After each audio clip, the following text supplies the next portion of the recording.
Hi అండి, అందరూ ఎలా ఉన్నారు? నేనైతే చాలా బాగున్నాను. మీరు అందరూ ఎలా ఉన్నారు? నాకు కామెంట్ బాక్స్లో షేర్ చేయండి. ఈ వీడియో వచ్చేసి చిన్న చేపలదండి. ఈ వీడియోలో ఫుల్ నేను నా వీడియో మాత్రం నచ్చితే కంపల్సరీ ఫుల్ వీడియో చూసి లైక్ చేసి షేర్ చేసి మన ఛానల్ని సబ్స్క్రైబ్ చేసుకోండి.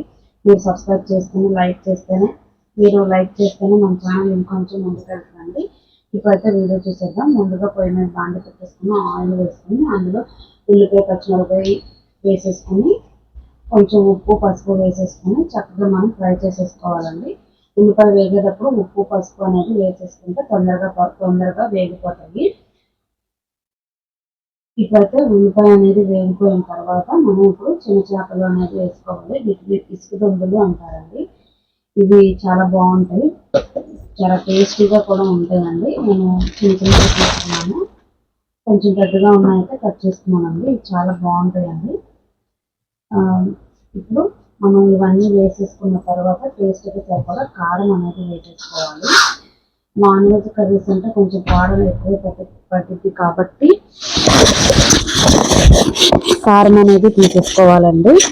ఈ కారం అదంతా వేసేసుకున్నాక ఒకసారి మనం తిప్పుకోవాలి. గరిటె పెట్టకుండా ఊరికనే పట్టుకుని అలా ఇలా తిప్పుకుంటూ వాటర్ వేసేసుకోవాలండి. నేను ఒక గ్లాసు అన్న వాటర్ అనేది వేసుకున్నాను. ఇప్పుడు ఒకసారి గరిటెతో ఊరికనే పైన అలా అలా తిప్పాలండి. ఓకే, ఫుల్గా గరిటెతో తిప్పకుండా ఊరికనే ఇలా మామూలుగా తిప్పేసేసి మూత పెట్టేసుకోవాలండి. మనం గరిటెతో కూర ఉడికిన తర్వాత అనేది గరిటె పెట్టకూడదండి. ఊరికనే ఇప్పుడే కొంచెం ముక్క గట్టిగా ఉంటుంది కాబట్టి ఊరికనే అలా అలా తిప్పేసుకోవాలి.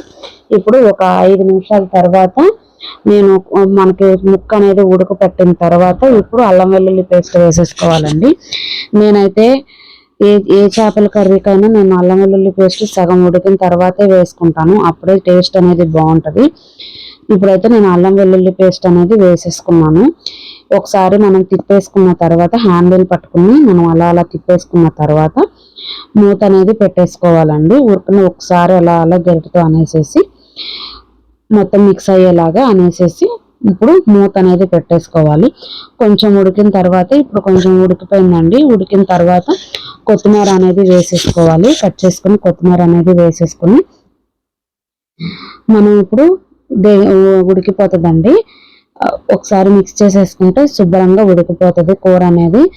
కొంచెం ఉడికిన తర్వాత మనం మూత పెట్టేసుకుని స్టవ్ ఆఫ్ చేసేసుకోవటమేను. నా వీడియో కనుక మీకు నచ్చితే మాత్రం కంపల్సరీ లైక్ చేయండి, షేర్ చేయండి, మన ఛానల్ని సబ్స్క్రైబ్ చేయండి. మీరు లైక్స్ ఇస్తేనే నా ఛానల్ ఇంకొంచెం మంది జనాల్లోకి రీచ్ అవుతుంది. మీరందరూ ఎక్కువ లైక్స్ ఇస్తేనే నేను ఇంకా మంచి వీడియోలు చేయాలనిపించిందండి. తప్పకుండా లైక్ చేయండి.